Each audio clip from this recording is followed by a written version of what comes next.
Hello and welcome to Women's Running Stories. I am Cherie Louise Turner. I am the host and producer.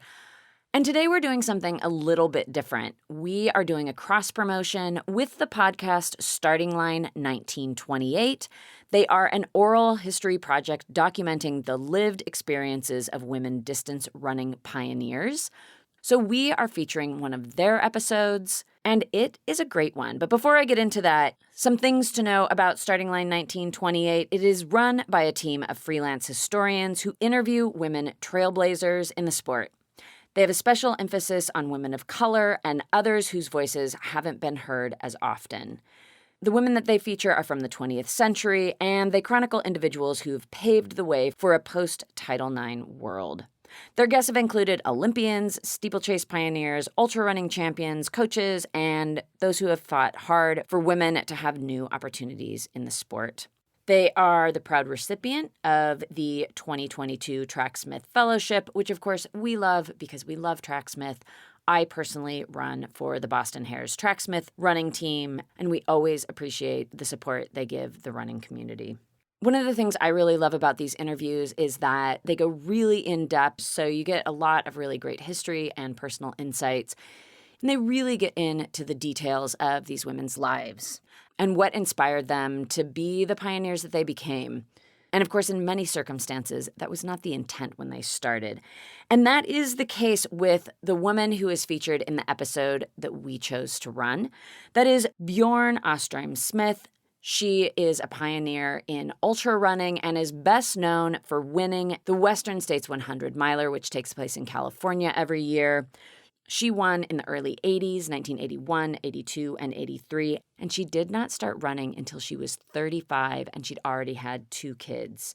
In all, she became a mother of 3. And I'm just going to read a little quote here from Bjorg.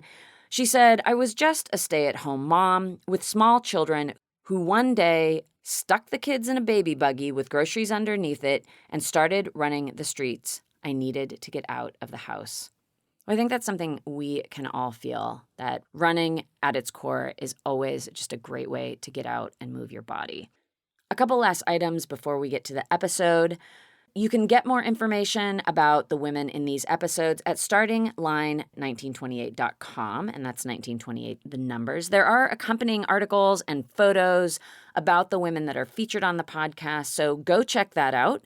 You can also follow on Instagram at startingline1928 or Twitter at startline1928. So yeah, enjoy this episode and go subscribe to Starting Line 1928. We love working with other like-minded podcasts and, of course, the women behind Starting Line and our podcast. Well, we share the mission of amplifying the stories of women runners. So I love everything that they're doing, and I really appreciate the cross-support. It's really nice to work with other shows, and the women behind this podcast are fantastic. One last note from me is happy holidays and happy New Year. I hope you have a wonderful holiday. And we will be back with more women's running stories in the new year. And now, please enjoy this episode of Starting Line 1928. I'm Kara Hawkins-Jedlicka with Starting Line 1928. In this oral history, we are talking to Bjorg Austrheim-Smith. She is a women's ultra running pioneer who is best known for winning Western States multiple times. Our conversation covered quite a bit. Everything from how her sense of adventure led her to trail running to making it work as a mom to get her training in and the support of her family along the way. This is a great listen, so I hope you enjoy it. What first got you into running? I was a stay-at-home mom with 2 kids, and eventually I had 3. And it was really logistics. I was 35 years old. I'd never taken my first step. And I would love to play tennis, but then you have to have children on the court and you have another mother who's not working. It's too difficult. And then my mother sent me a baby buggy from Europe. And then I stuck 2 kids in it and the groceries underneath, and I started running the streets.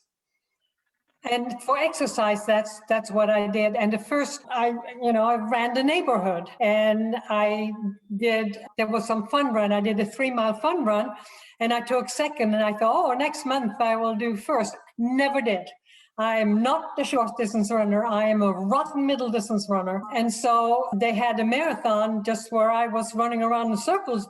I don't run 3 miles. I ran my marathon. I did it at 3:45. And as a matter of fact, that first marathon I ran, I came to the start line with my husband and 2 kids on tow, and men came up to my husband and said, "She's not running, is she?" And my husband said, "Yes, she is." And they said, "No, she's not." And they tried to pull me off. And my husband I had a 4-year-old and a 1-year-old. And he had brought a bicycle so he could put a 1-year-old on the back of a seat. And so he had to use that bicycle between the men and me because they wasn't going to let me run. And so I hid in the bushes until the starting gun went off. And I ran my first marathon. And so that's what made me start it, just to kind of stay in shape. Obviously, I was a tomboy. I was brought up with boys because there weren't any girls when I was growing up. So I did what they did. And so I had no intention of becoming a runner. It just happened, so I did. And there were some people I was, got around with, but we would go out and run short, and then that was fine. And in my where we lived, I had 3 small children. So now how do you get your training in? So I had to get out at 5 o'clock in the morning, and there was a little old man who would go and run with me and says, "Now there's light enough that you're safe." And I said, "Okay." So I'd run. And then the local police were there and said, "There she is." And they said, "She's fine." And then after that one, there were other people in the community making sure I was safe, because I had to be home for my husband to go to work, because he would bicycle to and from work, and I had to go home and take over the children's. And so that's how I started. And actually, to tell you the truth, and in my early 20s, I was diagnosed with arthritis. And so I expected to be in a wheelchair. I was in such a bad shape, and my first child, my daughter Benke, was born. And so then I'm sorry, but I'd be damned. I refused to give in to pain. And so I would go out and I would walk for about 5 or 6 miles and cry my eyes out because it hurt so badly. But then it will go away. And from that is where I started my running, because I could then be without pain for about weeks, months, even years. And my doctor would say, if I could get and my patients to do 10% of what you do, then we'll throw the medication away. And so that's what has kept me in running. I started running from there. And, I'm a loner. So I would go out and run, and I have never, ever been injured. And I think that is because I was DNA tested. It turns out I'm a purebred Viking. I'm 100% Western Norwegian. And I think I was told by a wrestler or a weightlifter that the Vikings were very strong, and maybe I have natural strength. I didn't work for it. There it is.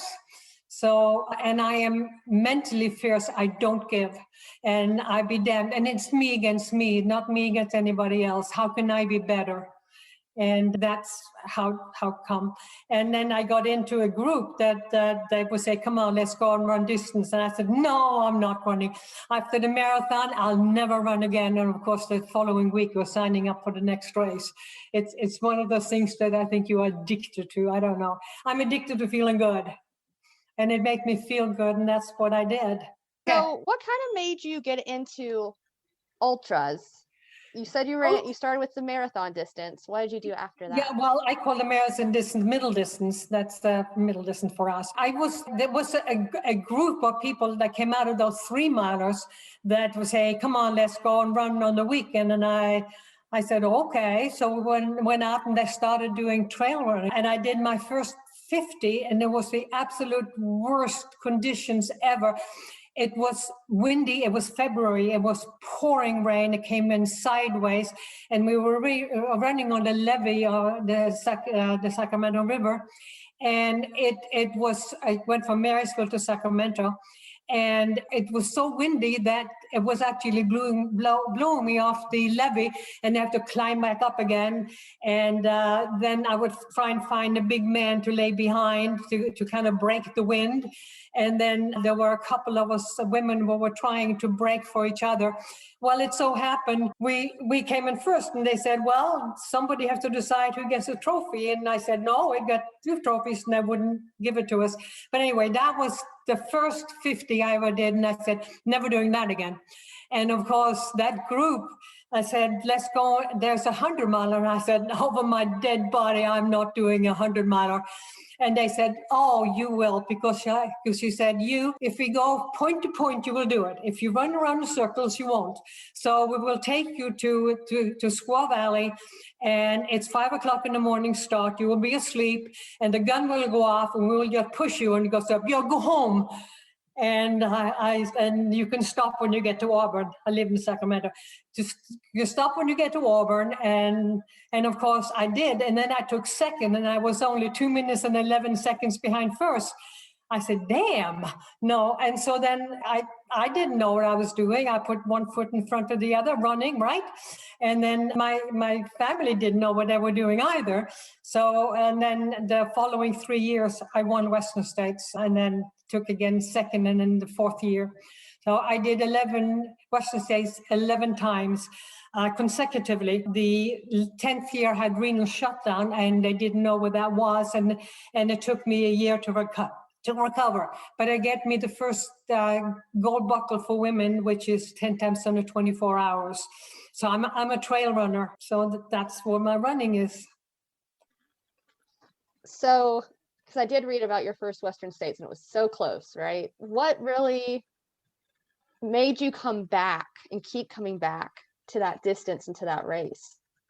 I didn't know any better. I mean, I did one, and then I actually, the second, I think it was the second year, I had won the American River 50. It was a 50-miler here in going Sacramento to Auburn, and I had won it. And the following weekend, that's when we started Western States training. We go up to the Western Trace, and one of my pacers had said he would come out and run with, because it's too dangerous. I run into mountain lions, bears, rattlesnake has struck at me. Oh yeah, and so you can fall off the trail, because it can be several hundred feet straight down, and they will never find you.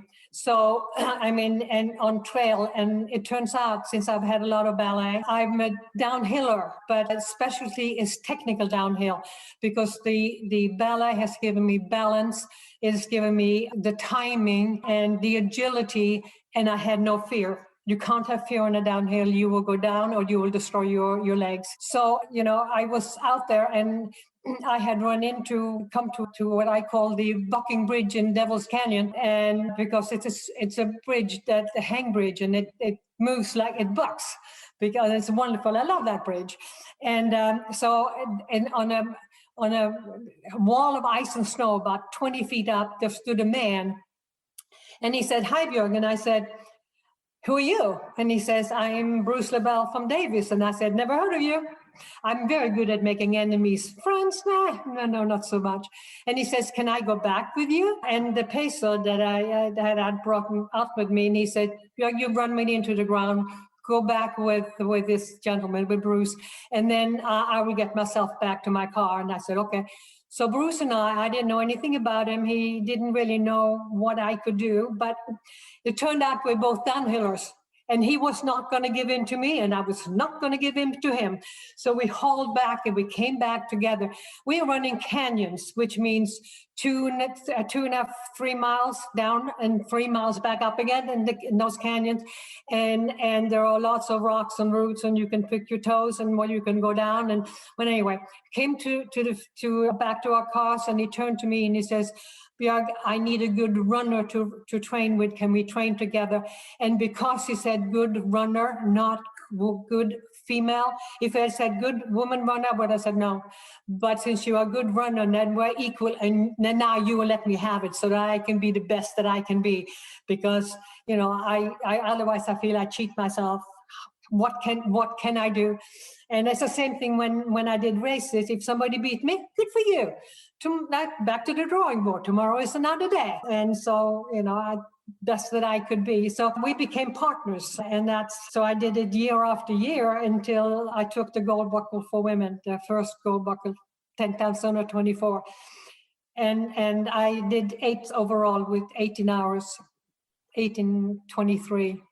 Set 8 overall. So, but that's just something we did, and I did it, train 6 months out of the year. The other 6 months, I needed to go into somebody else's fishbowl because physically and mentally, because remember I did back-to-back 50s. On Saturday I do a 50 mile, I go back on Sunday, I do another 50, because the idea is that Bruce is a PhD chemist, so he's a scientist, and I have a scientific mind too. What are you going to put your body through? You better prepare it. That was all that I always felt like. So I go out and get tired on Saturday on the first 50, and then the second on Sunday I'll be tired. Well, that's what it's going to be like in the second 50 on a 100 miler. So you need to get your body physically trained and mentally trained, and internal organs trained, and obviously. In running and competing, 90% is here in the head. I said, if we all trained equally, because people said you're so talented, and I said, if we all train equally, it's 99% in your head. It's 5% luck and 5% is talent. I said, if we're so talented, why do I have to work so hard and blood, sweat, and tears? You have to pay your dues. It doesn't come, nothing is given to you easily. So with that kind of being said, it sounds like you had a pretty good training partner. Did you ever really have a coach? No, we were out. Our thing was really, I said, how can we go out and kill ourselves in training? Because I don't want to be dead during a race, so I might as well kill myself in training. That's what I wanted to do. So, because and then now that I mentor and train ultra athlete, they say, oh, it's so tough. And I said, look, I've done the double traverse of the Grand Canyon. It's bigger than any of these hills. And they said, and after that one, there's always the Mount Everest, so don't complain. So, and my motto was always, you cannot quit until you're unconscious or dead. So unconscious, we may be able to bring you back. Dead, maybe that's it. But it's a mental thing. And again, I don't give, because then I would cheat myself. So what type of mileage were you doing? Oh, I could probably do 200 miles a week. This is what I did with my children. We had an agreement.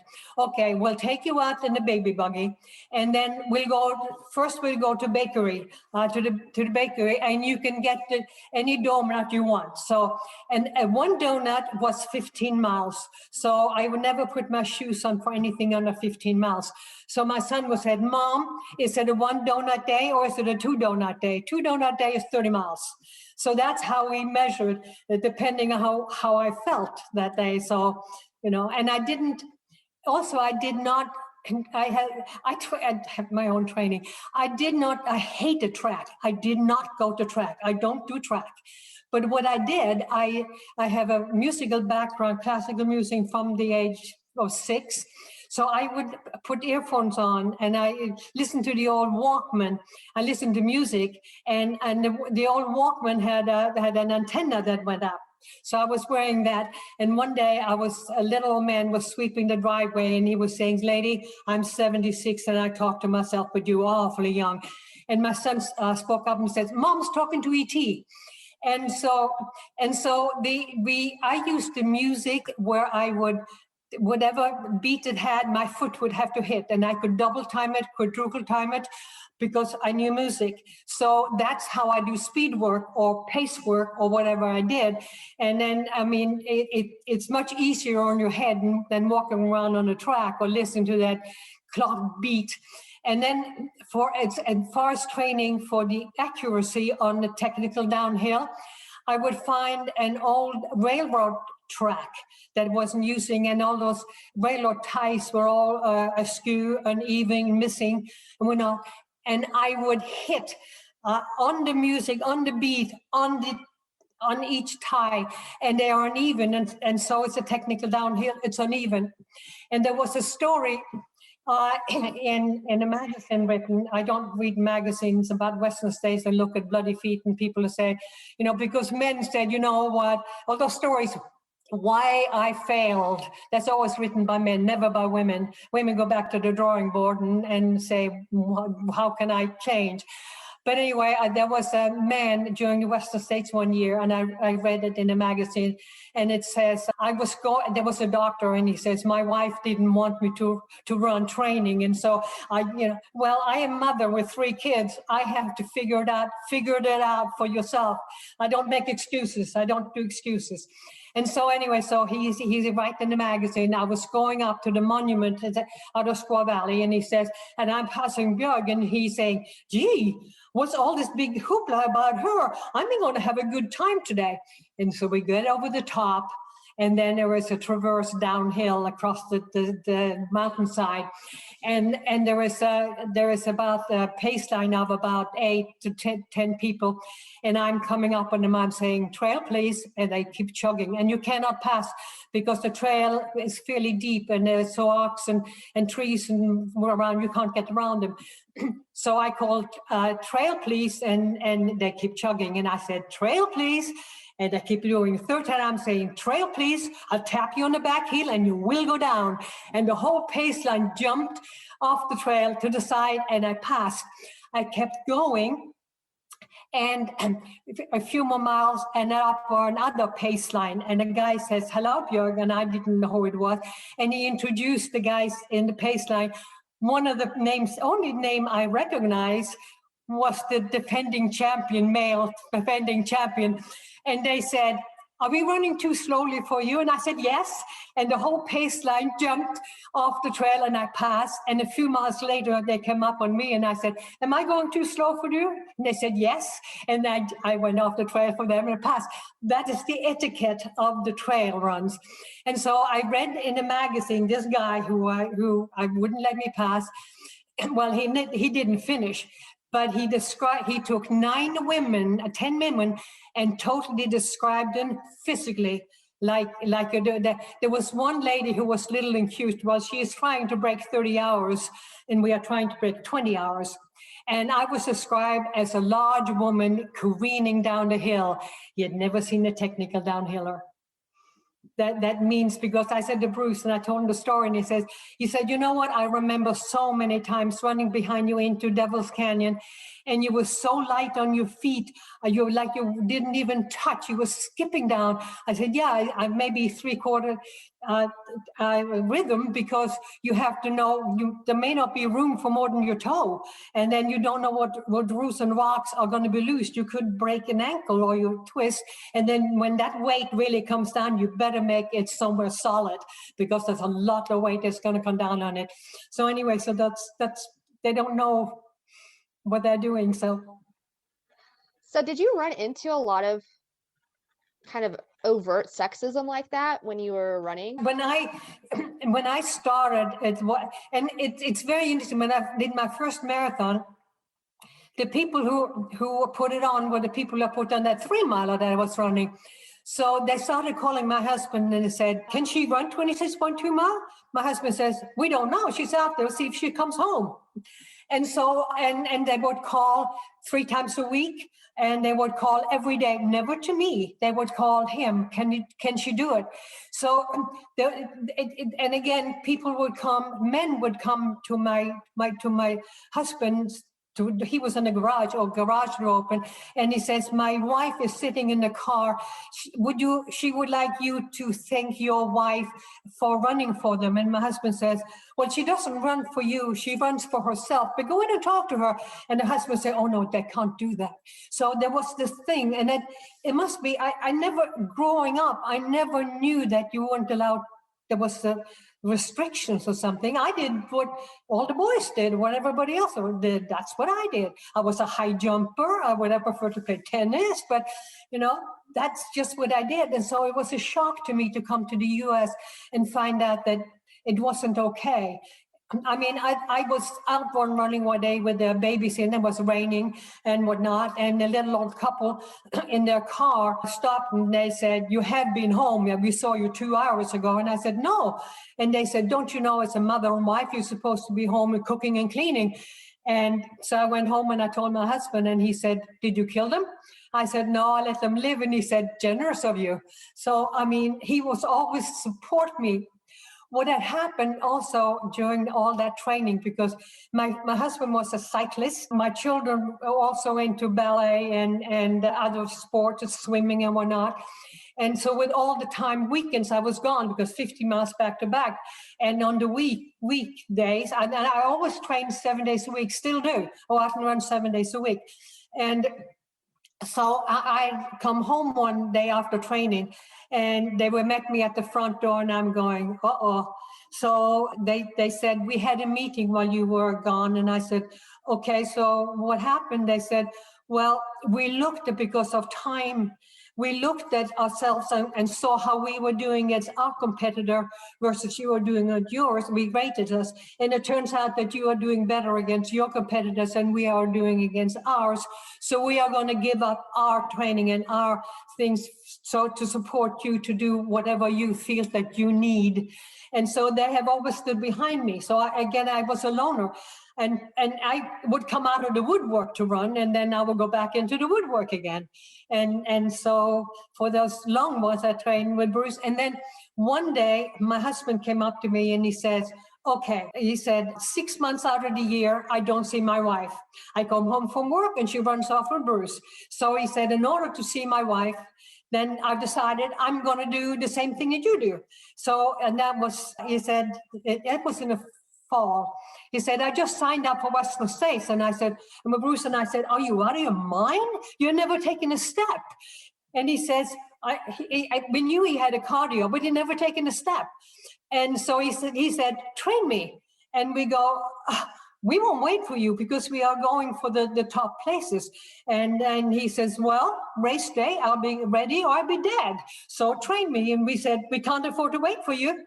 And he said, "Okay." And there was only apparently one time that maybe the first time we forgot him. And when you have finished a 50 miler, then your body is famished. You're looking for calories. And so we were apparently holding a car, went to the closest McDonald's and the French fry with grease on the side to get easy, fast calories into us. And then we go, "Oops, we forgot him. We had better go back and get him." But, you know, he stayed with us, and he did 2 Western States, and he has 2 silver buckles. He finished in the 22-mile range, 2-hour range. So, I mean, again, we don't give excuses. We just, that's what we do. But, and in racing, there has been, for instance, race like Actors Creek Marathon. That's a trail marathon, 13 miles up and 13 miles down up in the mountain. And I knew I had to do it on the downhill. There was a woman in front of me, and she was from Reno, which means there's no air. So when she came down this way, she said, "Whoa, I can breathe." And she was a track and fielder. Anyway, so I'm coming down the hill, and I am a man in front of me won't pass, and he says, "No woman is going to pass me." So I'm sitting there, and I know I can see her in front of me, and so there is a man who comes laying behind me, and there was another guy who laid behind me, and so they sandwiched me, and they asked for trail, and the guy got off, and we sped through. He said, "Well, that's the only way you're going to beat me." Or we have people who are running a 50-miler here, American River 50, and they come up on me and they lay. And as a trail runner, I run with my elbows out because I steer with my elbows. Yeah, and also that you can open my lungs. When I get my elbows into my side, it collapses my lungs. I can't get air in. And so we were running, and he was saying, "I like your pace," but he's right on my elbow, and I can't move my arm, and I'm crossing across to the other side of the street, the same thing. And I said, "Leave me alone, just leave me alone." And he just wouldn't let me go. And so we came to a crossing, and he said, "Well, this is the way it is. And I knew he was wrong, but I let him go wrong because he wouldn't leave me alone. I knew the trail, I knew where it went, but anyway, it was kind of mean of me. But it just. But the thing is, I had men that gave me a very hard time but then on the other hand, there were men who really helped me. So you get kind of stuck kind of in between. But to me, the top men, and when Bruce told me a couple of years ago, and he says, when I asked you if we could train together as a training partner, I had checked out your race results and make sure that you were good enough to go with the top men. I mean, so many decades later, but yeah, that's what he did. But it was a wonderful relationship. And now that people come up and ask me for advice on, and I don't understand people who are now in Western states and they're training 50 miles a week to do 100 miles in one day. That, to me, that is insanity. And you can imagine the kind of stresses that you put on your body. I mean, the first thing my body says, okay, it wants to shut down. What departments do you shut down? You're going to have to get blood to your brains and your extremities. First thing that goes is digestion. Now you're talking, you can't take liquids in. You can't take food in. So then you shut down and you could kill yourself. And that's what I now Western states take urine tests of the runners. Now, they didn't do it when they weighed us and took our blood pressure and whatnot. And if you've lost 10% of your body weight, they'll take you out. And the 1 year that I had renal shutdown, at the finish line, I put on 20 pounds. Do you think something is wrong? It took me 2 weeks to get rid of all the liquid after my kidney started working again. Yeah, I mean, 1 year I ran Western State and a rattlesnake struck at my calf at 90 miles. And that's all about being mental, right? Like you have that a rattlesnake strikes at you and you're almost done. You just have to go, right? Asked the top doctor and I said, so what would have happened? He said, we can't get to you because out on that trail, either by helicopter or by horseback, that's it. We can't get to you. So he said, you have to bring me the snake, and we don't know how much poison it gave in, and we have to have the medication anti-venom on ice, and we can't do that. So, and your veins are wide open. He said, you'll be dead. I said, okay, thank you. So, like, well, I'm glad you finished. yeah. Right? But I always felt that women, when I was racing, women did not support women. Men supported me, women did not. So I was lucky to have the men that would help me and show me how to train, because I didn't know. You just kind of figured it out as you went along, and I just so happened I was successful. Well, you probably inspired a lot more after you. I mean, I hope so, and I hope they inspire other women to come out of the woodwork and do whatever it is.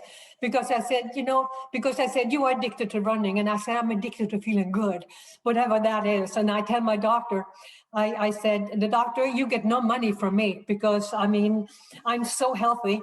And I said, my dentist has all my money, but not the doctor.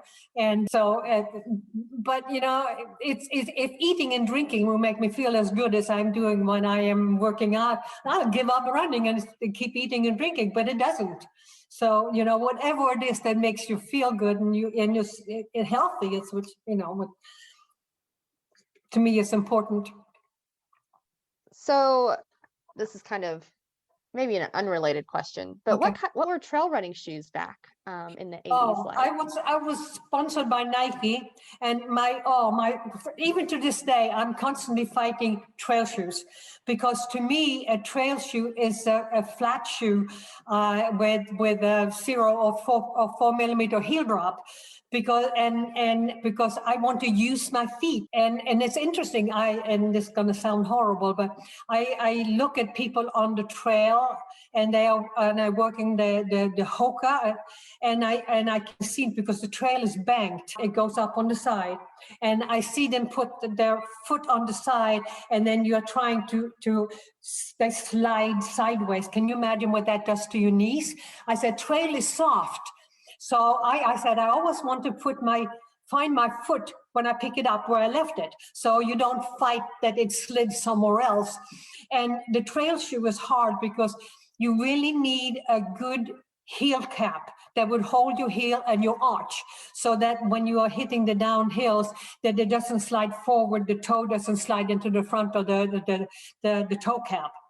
And so you would love to, and I always wanted a shoe that was fairly tight like a slipper, so that I could control it well, and flexible enough that you use your feet, so that you put your foot down and the last thing you do is kick off with your toes, that then you can get the forward movement. And I teach people how to run downhill because that's technique. Depending on the terrain on the downhill, but I can teach downhill to a certain amount. You are certain things you're born with in that, but most of the time balance is wrong. They put the balance in the wrong place. And so when I train a mentor, I will not let anybody run with anybody else. You can go out together, but you cannot run together, because then you are going to be run with the person who is the slowest. And also you are talking to each other, so your balance goes to the wrong place because you go back trying to hear what they say. Balance is wrong. They don't know that they're running from their hips. I know, I was trying to think about when I run downhill, what that looks like. And I can see what you're saying. It is a lot of balance work. Yes, it is, because, I mean, somebody says, my friend told me when I go downhill just to bend forward in my head, and I said, yeah, you'll land on your face. And, you know, and so it comes from the hips, and you have to let it roll and get you move. You're going to, the balance is on the ball of your foot. I said, if you think you are going to land on your toe, your balance is probably on the right place. Because remember, when you have that big heel, that big heel in the back, it forces you to put your whole foot down. Now, when you hear me run, you hear me shh, shh, it slides. And then the movement is in your knee, it goes down. I keep telling people, it's like if you're looking at the basketball that you push, that you hit the floor, and it goes down to the bottom, it sinks in, and then it comes back. That is what the movement of when you run, that protects your knees, because otherwise it's just up and down, stomp. No, you go down and you sink, and then movement. It's like a circular movement when you come back up again. And I said, so when you balance is forward on the front part of your foot, then you use your natural gravity helps you down rather than having to work so hard. I said, I fall down the hill. My name is Cindy Burnett, and each week I interview at least 2 traditionally published authors on my podcast, Thoughts from a Page. We talk spoiler-free about their books, so you can listen whether you have read the book or not.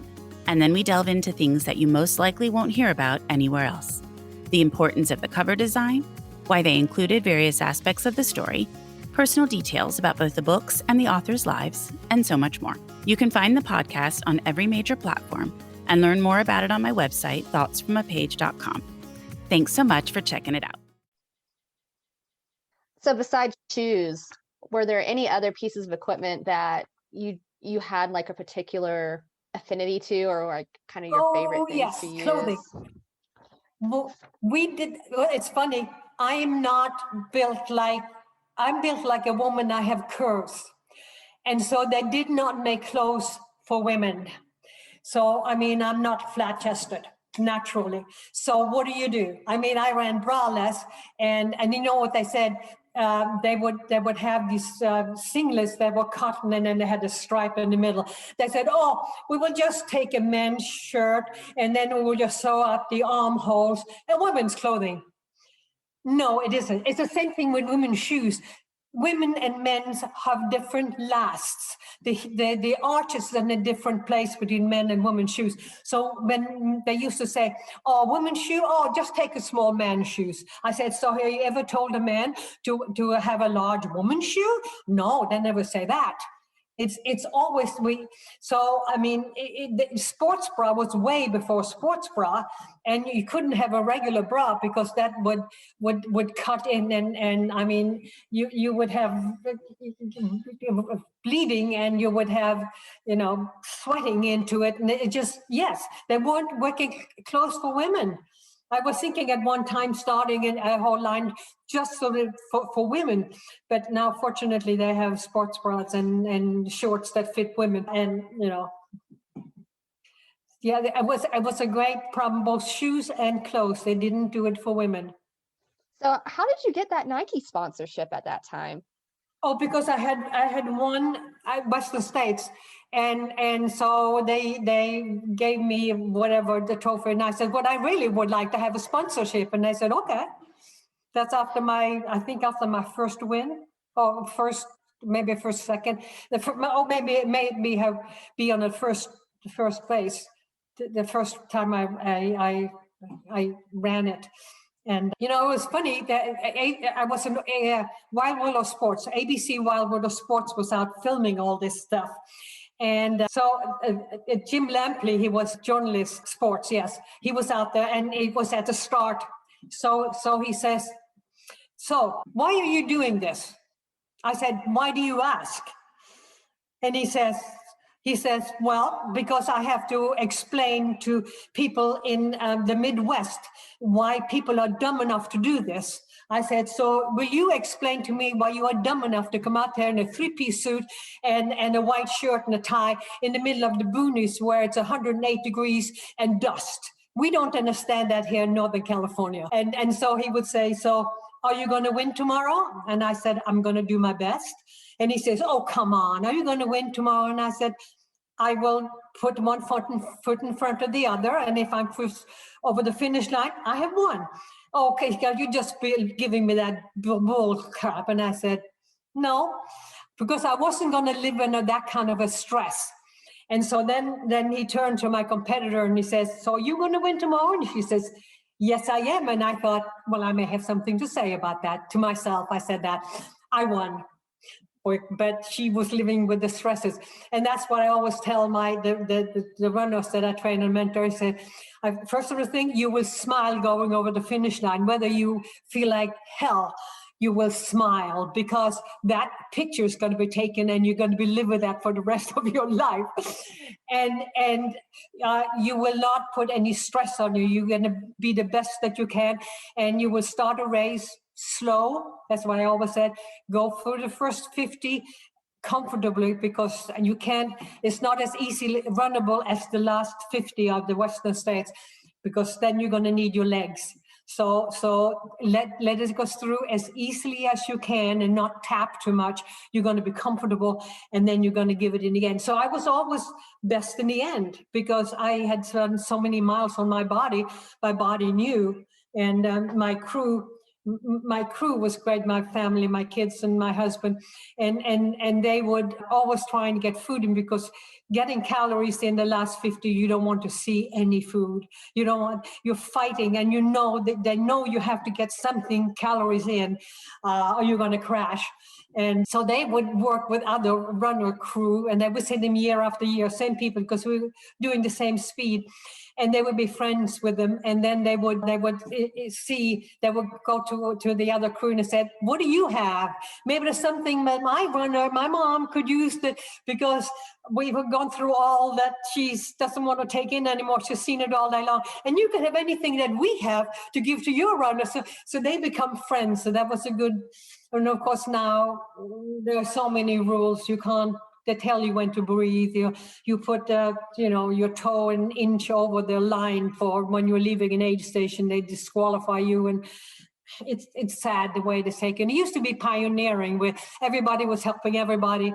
My family would take out pesos that had been run into the ground, not by me but other runners, and help them out and feed them and give them water or whatever they needed. But now it's just so restricted. I don't know. What did you like to eat? If you had a chance to, if you wanted to eat, what was your favorite?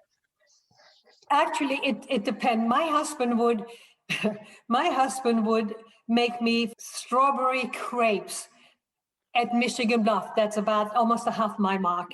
He would make it there warm, and he would feel it. Anything that you could stick into your mouth and swallow, that's what it's like. So they had all the fruits, all the vegetables, all the fruits and all the berries they could possibly have. And everything was always on ice, because your natural running temperature may be 103 and you have 108 degrees on top of that, and it's dusty and it's hot.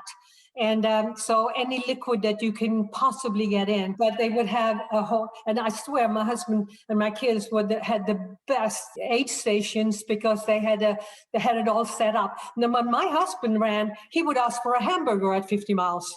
So, I mean, you never know whatever you can. And his advice when people ask, what do you eat? And he would say, go out and put your body on a real stretch and ask yourself, what do I really want to eat? Because that's probably what your body can take. Otherwise, it shuts down. And, you as I said, the further out you get, the further out into the last 50 miles, whatever you can get in. And you would just take a bite and you would leave it in your cheek. And then you would just feel liquid into it. And then it would drain into your stomach. You wouldn't eat, you might have, I don't know, maybe I said you may have a croissant, for instance, and you can have whatever you want to have. You may have, I don't know, ham and cheese croissant, and you may take one bite and just leave it in your cheek, and then go out, and then it would drain into your stomach. You couldn't keep on eating. You don't eat meals. You just have a bite, and then you go on, and you may have another bite and whatnot. That's how you work.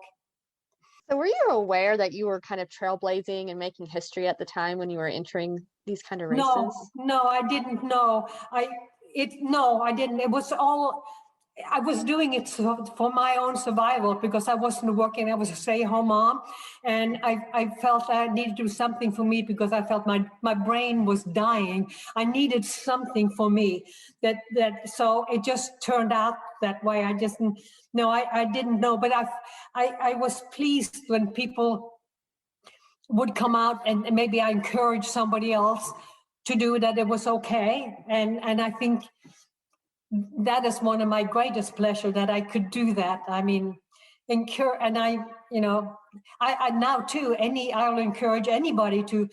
I had a woman, and she was a very religious person. So she was in here. I mean, we live up here. It's really hot. I mean, 105 is normal for us in the summer. And so we're out on the trail, and she was running the American River 50, and she goes, could you give me some advice? And I said, yeah, I will. And so I told her what to eat, and she was wearing all these clothes where I had tights on and a long dress on top of that and long sleeve and whatnot and covered. And I said, could you take some off? She said, my husband is a pastor in the church. No, I cannot. And I said, okay.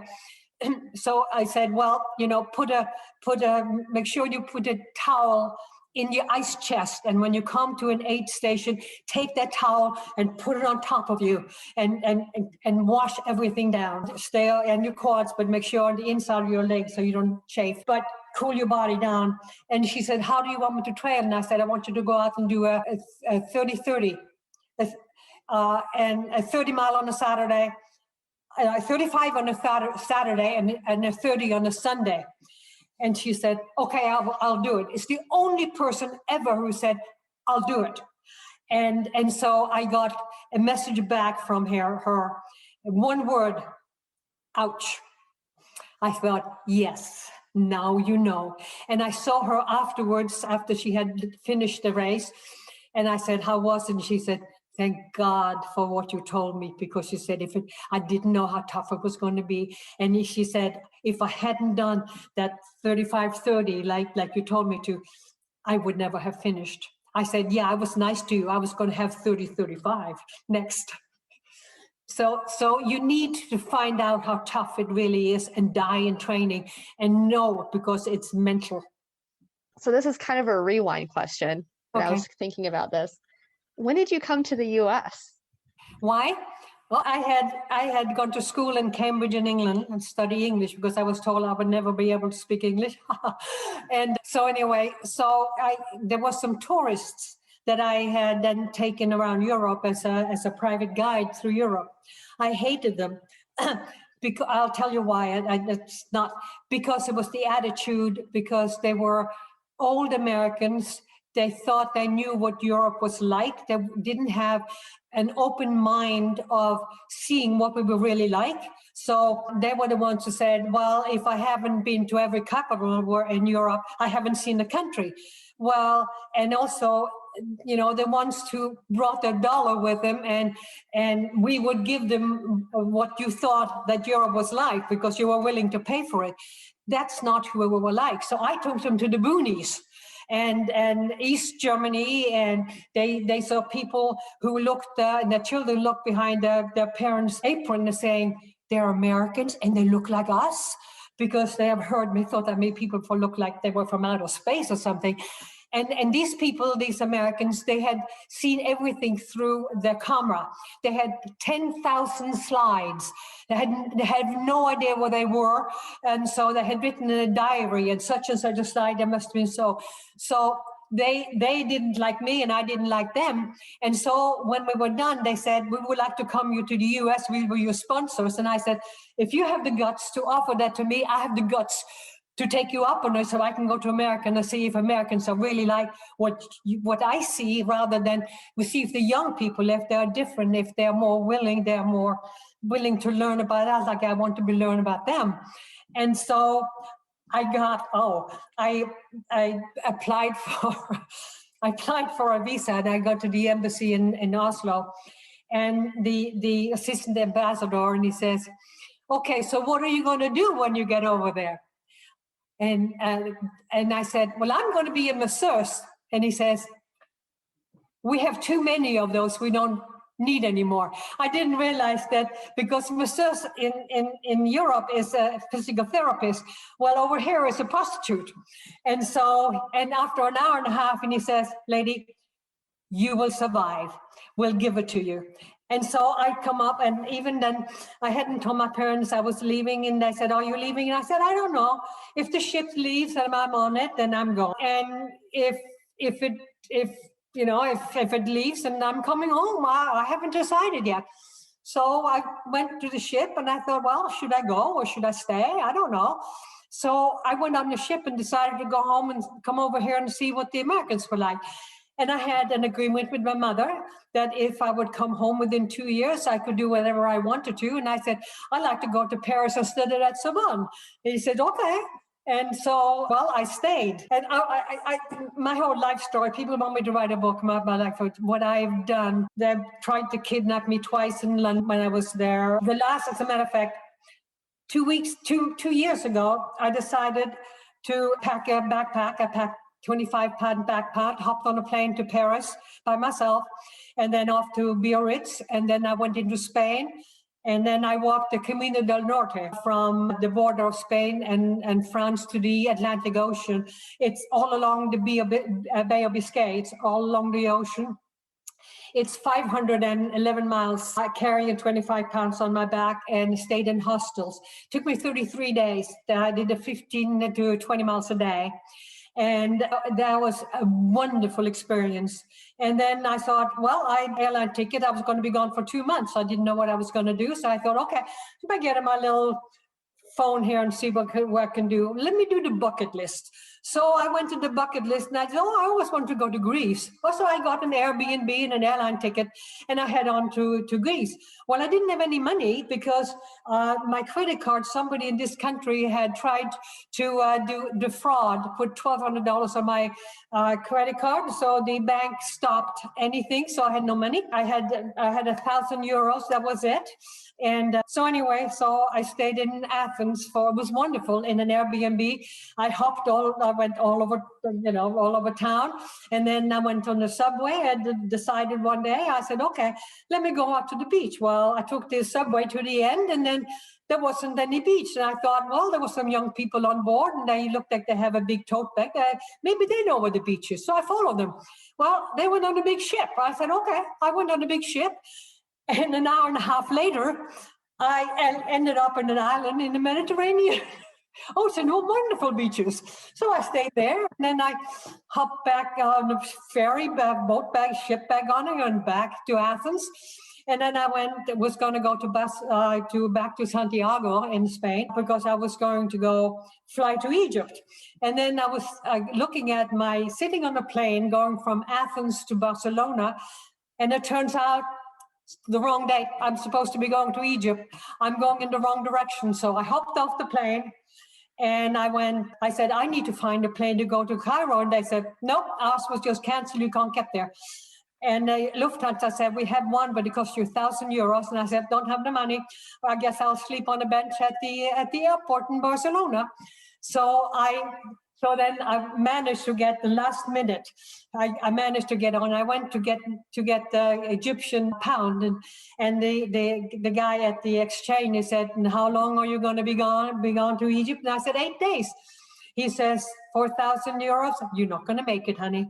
I said, I only have 800 that I managed to get. And he said, you're not going to come out alive. And I said, well, I don't have any money, so what am I going to do?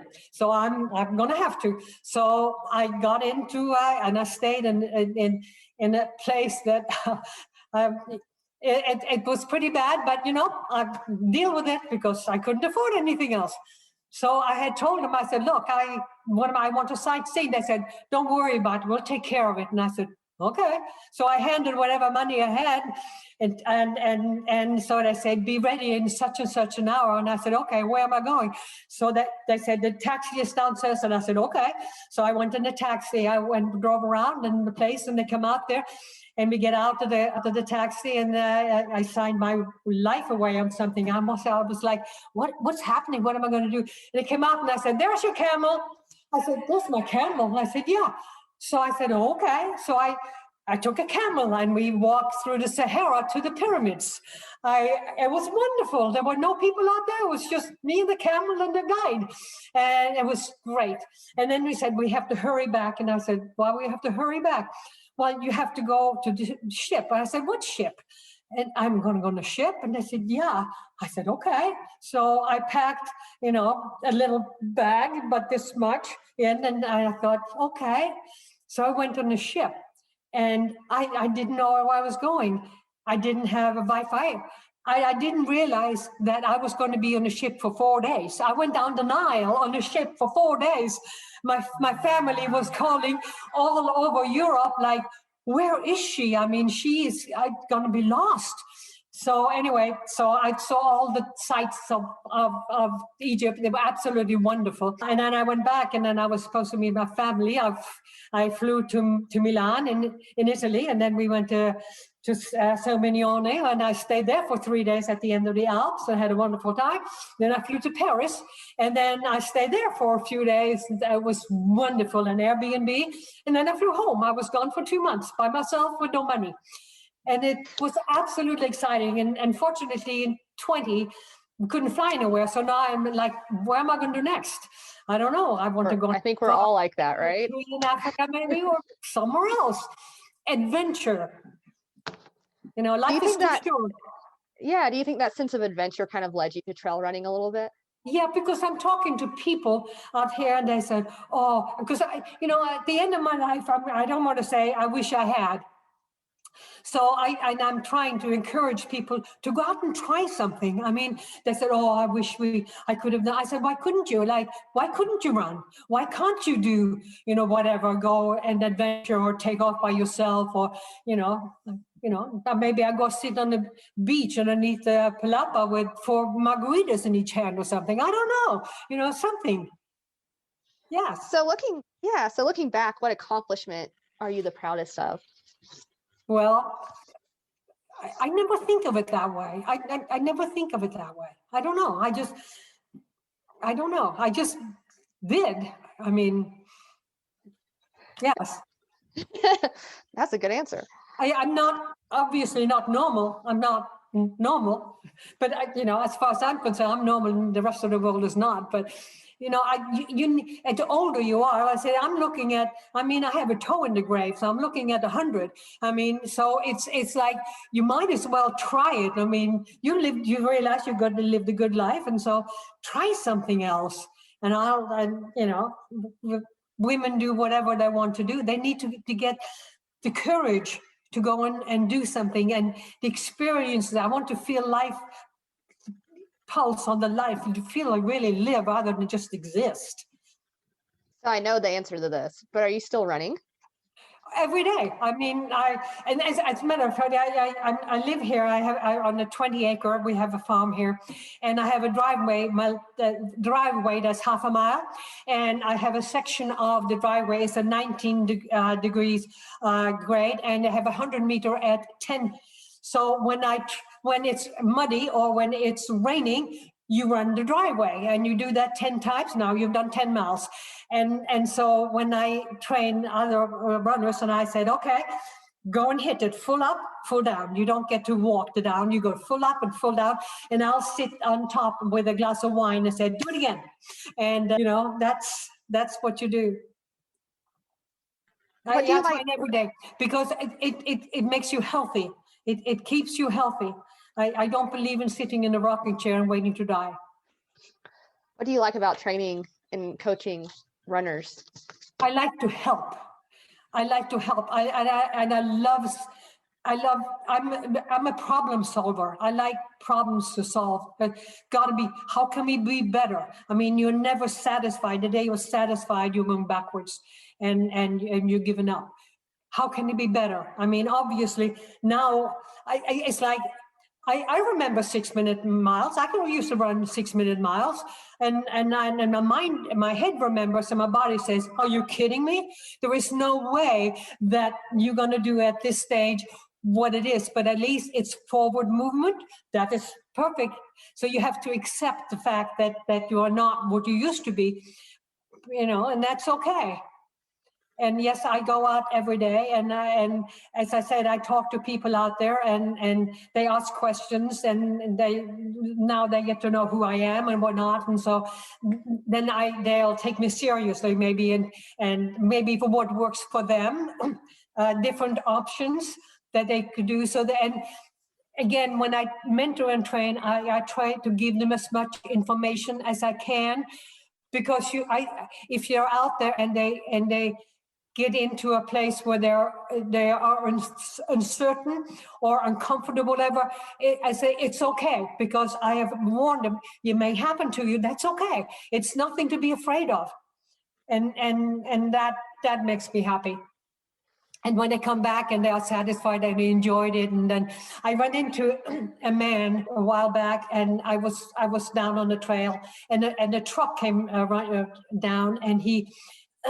And there was a man, and I was on the driver's side. I was at least 100 feet away from him, and he was driving slowly and stopped the car, and he called out and said, "What's your name?" And I told him what my name is, and he stopped the car and he jumped out and he said, "I have to come over and thank you." And I said, "What for?" And he says, "I ran an ultra and I had bonked.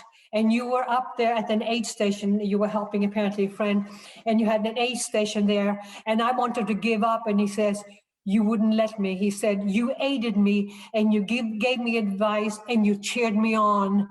And he said, "I finished the race." And he says, "I have now run 6 100-mile races. He says, "I think of you often because of your spirit and the advice and the things that you gave me, that I can continue to run. And I'm so grateful." And that makes me happy that I could help somebody. So I'm not going to take up any more of your time today. I could listen to you for like 3 more hours, I think. Is there anything else you would like to add? Any advice to women runners? Anything else that you might want to just say?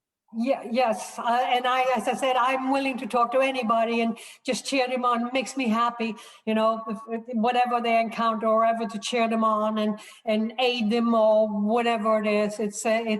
And when you talk to, now I was inducted into Runners Hall of Fame in 2017, and then you're looking at those young people, and they have no idea about the development that the women weren't always had the right to run or to do anything physical, which just shocks them, that the history, that they don't realize that, there was a time that we fought that. And fortunately, I had support of my family supported any kind of wild things that I came up with, which, they never put a limit on me. They were there to support me. And my kids, my little kids, they would say, "Mom," when you read in the paper and it says, oh, she's done. I mean, she's horrible. She did not do well at all. She's, all is over. And my kids who said, Mom, you're better than that. And then when they say, oh, you're invincible, my kids said, but Mom, you also have bad days. And so they keep you on an emotionally even keel. So you didn't because as I said, I didn't run. I ran in there to the closet and did my stuff and this is another thing that I found with runners, I run into my head. A lot of them don't. And so I tell them, I said, when you run a race, I would put a cap on and put the brim right by my eyes there. So I am focused. And I'm focused inward, and I'll keep checking my body. Are there any twinges? I can change the balance. I can change something out, anything. But also, I know what my limits are, and I can push out of the comfort zone. For instance, if you're running uphills and you're tapping, and then afterwards you bring it back into that zone that you can tap on for days, and you don't tap any energy out of it. And so, that's what I like to hand off to them. It's okay. I run into my head and I check. So I tell them, put your head on. And I always said, it's not a question who is first out of the start or in the middle. It's a question of who is first over the finish line. That is what your focus is going to be. And so just put yourself in that space and keep on going. And so when somebody would pass me, I kept thinking, I'll see you again. And I generally see them in the last 50. So, it just calm. Don't get involved in all the chaos and all the stuff and that's going on. That energy you're going to need it in that last 50 miles. Take it and use it, and just know within yourself, you are within your mind or in your body that you can handle. That's what it is. Get to the finish. So, I will say I'm a new mom. I've got I've got a 1.5-year-old. And so your story really spoke to me. What advice do you have for women who are trying to kind of juggle training and childcare and just life in general? Yeah, well, as I said, I got the baby buggy and took them with me. And that's what I did. And, I still remember the donuts that I said from when they were growing up. And I said, don't go taste them now, because they probably keep the memories of what you did. But there is no reason, because I never ran before I had children, because people were saying I had to quit running because I had children. No, take them with you. In the baby buggy out there, I've seen, take a bob. I have not been out with my grandkids, and now I have bobs. Take them and I have a good time. Then and you teach them to exercise, whatever it is, running or baseball or whatever it is. It's ready right now. I have a granddaughter that's an incredible athlete. She's 6. She's an incredible athlete. She's an incredible runner. She has a brother who is 10. She outruns him. She's 6. Oh, she go down on the floor and does military 30 push-ups. He says, Momo, come on down and we'll have a competition. I'm just watching what that child is going to do. It's unbelievable. But keep on running for yourself. And you need to do it for yourself, for you. Yes, take them with you.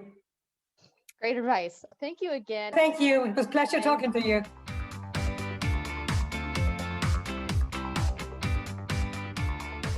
This has been Starting Line 1928, an oral history project documenting the lived experiences of female distance running pioneers. We're honored to have received a 2022 Tracksmith Fellowship for this work, and are grateful to Tracksmith for their support. Thanks also to our team of historians, our editor Aaron Bryant, and our inspiration running historian Gary Corbett. You can listen to these interviews anywhere you get your podcasts, and if you subscribed, you'll be sure to catch the next one as soon as it posts. You can also read written profiles of the pioneers on our website, startingline1928.com. Thanks so much for listening, and we'll see you at the next Starting Line.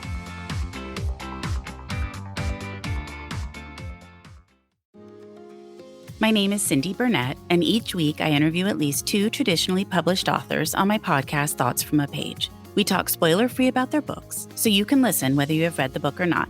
And then we delve into things that you most likely won't hear about anywhere else.